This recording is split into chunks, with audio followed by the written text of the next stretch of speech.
Ang storyang ito ay pinamagatang College Buddy, Episode 6 by Roy.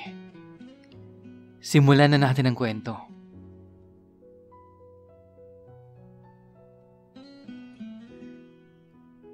Nasa reception na kami ng hotel. Nang mapansin ko yung room rates ng hotel, bumulong ako kay Dan noon.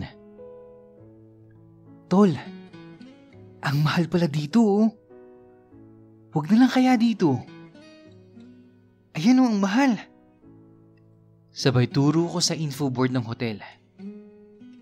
Shh, okay lang yan tol. Mas mahal naman kita kaysa dyan. Saway sa akin ni Dan, sabay kindat. Nasa room na nga kami. At pagkapasok lang ay sinunggaban kaagad ako ng halik ni Dan.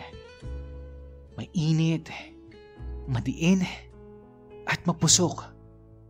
At talagang punong-puno ng pananabik ang halikan namin. Teka, maligo muna tayo. Sabi ko sa kanya, habang nakahalik pa rin kay Dan. Huwag na. Mas masarap ang totoong amoy kasi. Nakakadagdag ng libog yun mahal. Sagot ni Dan. Yun bang tayo lang yung nakakalam ng mga totoong amoy natin, di ba? At hindi niya ako pinasagot. Dahil inisa-isa niyang tanggalin ang damit ko. Palitan kami ng pagsubo. Hanggang sa sabay na naming pinalabas ang mga katas namin sa aming dibdib habang naghahalikan. I love you, Roy. I love you too, Dan. At kapwa kami humihingal na magkayakap. Tatayo na sana ako para mag-shower pero pinigilan ako ni Dan. Wag, Roy. Dito ka lang muna. Wag muna nating alisin yung mga katas natin. Para naman maging parte na siya ng katawan natin. Ha? Ganun pala yun, mahal? Inosenteng tanong ko kay Dan. Oo, mahal. Ganun talaga yun. At niyakap ko ulit siya. Hanggang sa makatulog na kami. Naalimpungatan kami na may kumakatok na sa pintuan. Good morning. Breakfast delivery po. Sabi ng roomboy na nasa labas. Hala! Oo nga pala. May free breakfast nga pala tayo, tol. Biglang bangon at kuha ng robe ni Dan. Nagtakip ako ng kumot at pumasok na yung roomboy na may dalang pagkain. Inabutan to ni Dan ng tip at saka umalis na yung roomboy. 7 a.m. na pala. Good morning, mahal ko. Bati ni Dan sa akin. Good morning din sa'yo, mahal ko. Tugon ko naman kay Dan noon. Bangon ka na dyan. Para naman makapag-almusal na tayo. Sabi ni Dan sabay upo sa harap ng mesa. Uy, hindi pa nga tayo nagsha-shower oh. Maligo muna tayo. Pag-aaya ko sa kanya noon. Okay lang yun, Roy. Mamaya na. Kumain muna tayo tapos sabay tayo mag-shower. Nakangising sagot ni Dan. Tapos kinuha ko na rin yung robe ko at umupo na rin sa tabi niya. Loko ka. May binabala ka na naman siguro, no? Sabay na mahinang bato ko sa kanya noon. At syempre guys, may nangyari na naman sa amin sa shower noon.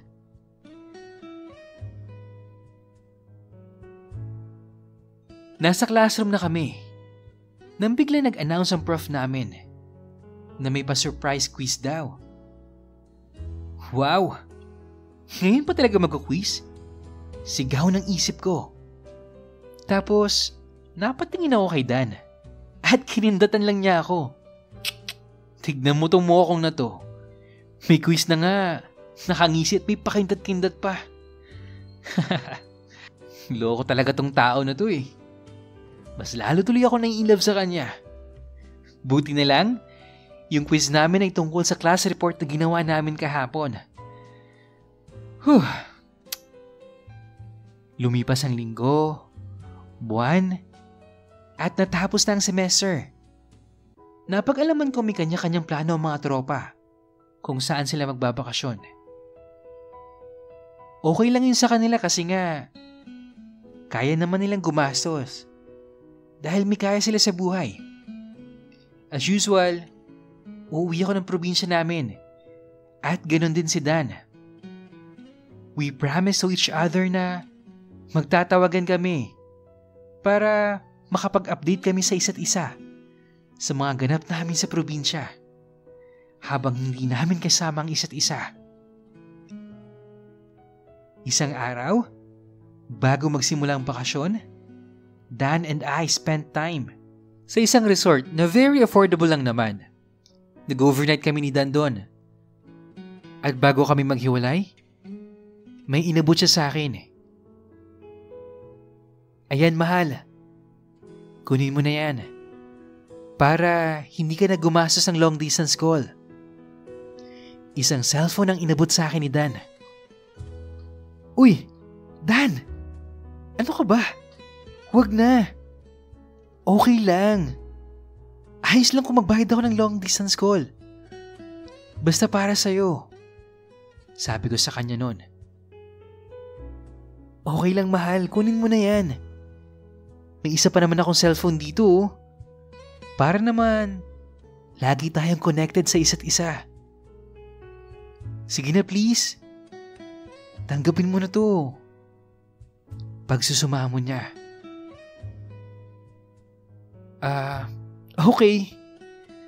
Salamat, mahal eto pala. Para sa'yo. Hinalikan ko siya sa labi ng matagal. Grabe ka, Roy. Ang sarap. At nagtawanan kami habang papalabas ng resort. Mamamiss kita, mahal.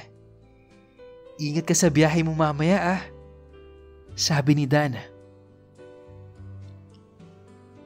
Mamamiss din kita, mahal. Ikaw din. Mag-iingat ka palagi. Hinatid niya ako sa bus station. Hindi siya umalis. Hanggat hindi ko na siya makita. Dahil nga umalis na yung bus noon. Medyo may mga butil ng luha sa mga mata ko. Kasi unti-unti nang lumalayo ako sa taong pinakamamahal ko. Pero bakit parang may lungkot ang mga mata ni Dan habang nakatingin sa akin sa bus? Oo nga pala. Siyempre, malulungkot yun dahil mamamiss namin ang isa't isa. Paliwanag ng isip ko. Pero parang may kakaiba ang kahulugan ng lungkot sa mga mata niya. Hanggang sa nakatulog na ako. At nagising na lang ako nang sumigaw ang konduktor. Oh, terminal! Yung mga natutulog dyan gumising na. Hanggang sa nakauwi na ako sa probinsya namin. Walang araw na hindi kami nagte-text ni Dan. Tawag, text, at tinatapos namin ang araw ng nag-I love you sa isa't isa. Ganon ang daily routine namin. Hanggang isang araw, walang paramdam si Dan. Baka busy lang siguro si Dan. Sabi ko sa isip ko noon. Tapos, tinext ko siya. Hello, mahal ko. Kamusta ka na? I'm okay, mahal. Pasensya ka na kung hindi ako nakakapag-text Medyo busy lang talaga kasi. Mabilis lumipas ang araw. At biglang nagkaroon ng emergency sa amin. Hinimatay si Papa. At dali-dali namin dinala siya sa ospital. Unconscious pa rin si Papa noon at nasa ICU siya. Iyak ng iyak yung nanay ko at yung dalawang kapatid ko. Sinabi ko sa kanila na umuwi muna para makapagpahinga. Pero ayaw ni Mama. Sa kakapilit ko, umayag naman si Mama at umuwi na silang tatlo noon.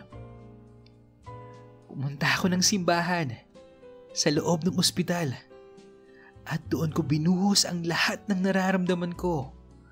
Yung kaba, sakit, at takot na kahit anong oras ay baka mawala si Papa.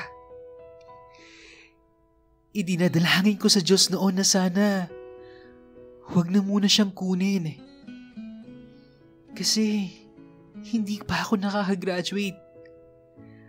At Diyos ko, hindi pa kaya ng pamilya namin. Iyak ako ng iyak noon sa loob ng simbahan. Hanggang sa hinang-hina na ako nang maupo ako. Umaagos pa rin ang luha ko.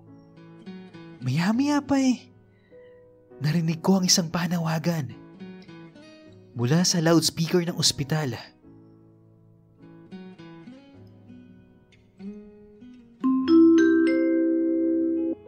Paging the watcher of patient Vic de la Cruz, please proceed to the ICU now. Again, paging the watcher of patient Vic de la Cruz, please proceed to the ICU now. I ran out of the chapel and went directly to the ICU. Hindi ako pinapasok pero nakikita ko sa salamin na pilit nire-revive ng mga doktor si Papa. Until the big blow came. Tumingin yung doktor sa akin at umiling. Hindi ko nagets ang ibig sabihin ng doktor nung mga panahon na yon. Kaya nagmamakaawa kung papasukin ako sa loob. May binulong yung doktor pero hindi ko siya naririnig. Dahan-dahan akong lumapit kay Papa. Na noon ay nakahiga at half naked. At niyahap ko siya ng mahigpit. Humagulgol na ako at binulungan ko si Papa ng, "Sige pa, ayos lang po. Makakapagpahinga ka na at makakapagpatuloy ka na sa iyong paglalakbay sa kabila. At huwag kang mag-alala. Ako nang bahala kay Mama at sa mga kapatid ko. Pa, I love you so much. Mahal na mahal kita. Sana gabayan mo rin ako. Kasi hindi ko pa talaga alam kung ano yung gagawin ko Ang papa ko. Mamimiss ka namin. Sobra. Pero masaya ako. Kasi alam ko, makakapiling mo na si Papa Jesus.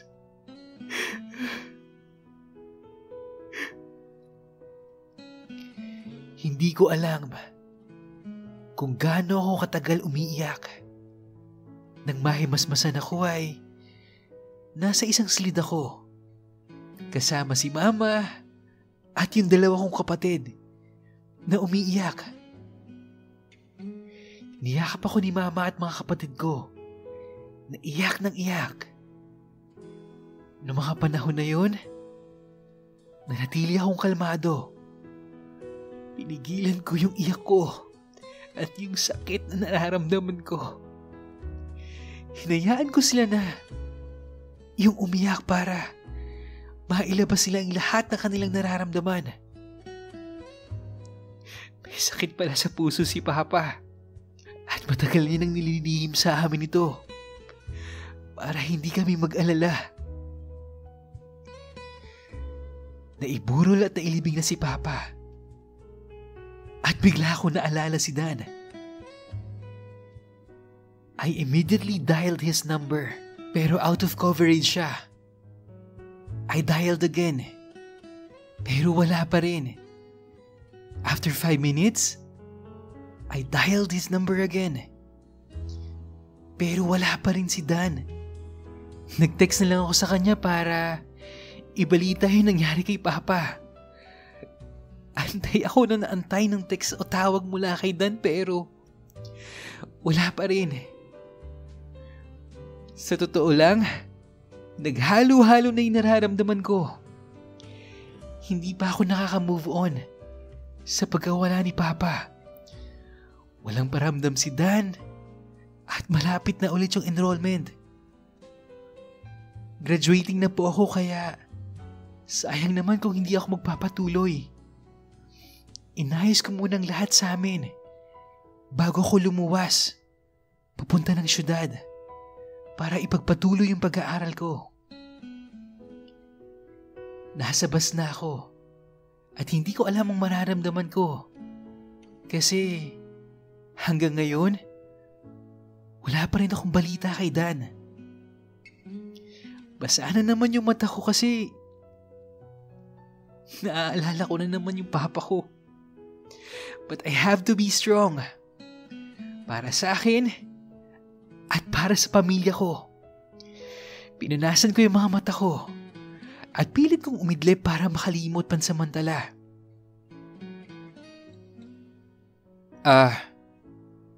Sir, nasa terminal na po tayo. Gising na po. Pagising ng konduktor sa akin. Salamat kuya. Tumayo na ako at bumaba ng bus. Pagdating ko sa bahay ng tita ko, nakaabang na pala sila ng pinsan ko. Ano po tita? Niyakap ako ni tita at ng pinsan ko habang umiiyak. Condolence Roy. Sige na, pumasok ka na makapagpalit ka na at makapagpahinga ka na rin. Salamat po tita. Salamat. At tumuloy na ako sa kwarto. Humiga ako at di ko namalayan na umiiyak na naman ako. At kinausap ko si Papa.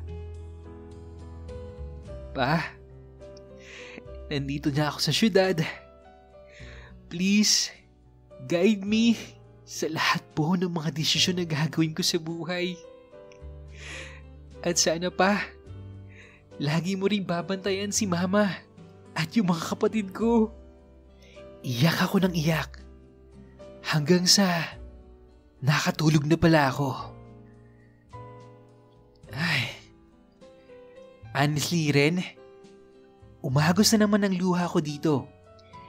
Iba kasi kapag magulang ang nawala.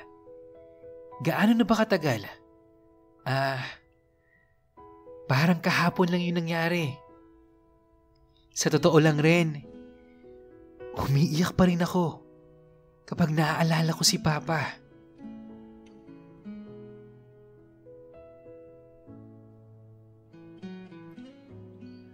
Okay, grabe ka Roy, no? Panigurado, madami kang pinaiyak sa episode na to eh.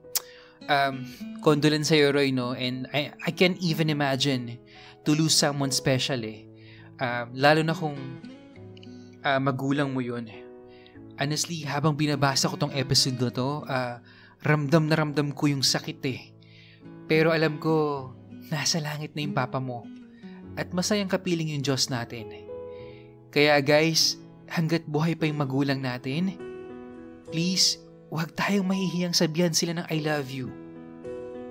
Yakapin natin sila, halikan natin sila, iparamdam natin na mahal natin sila. Kasi ang magulang, nag-iisa lang yan eh. At kahit kailan, hindi yan kayang palitan. At sa mga gusto pong mag-share ng stories nila, i-email nyo lang yan sa imrensantiago@gmail.com. Yun lang po at maraming salamat sa pakikinig. Hanggang sa muli.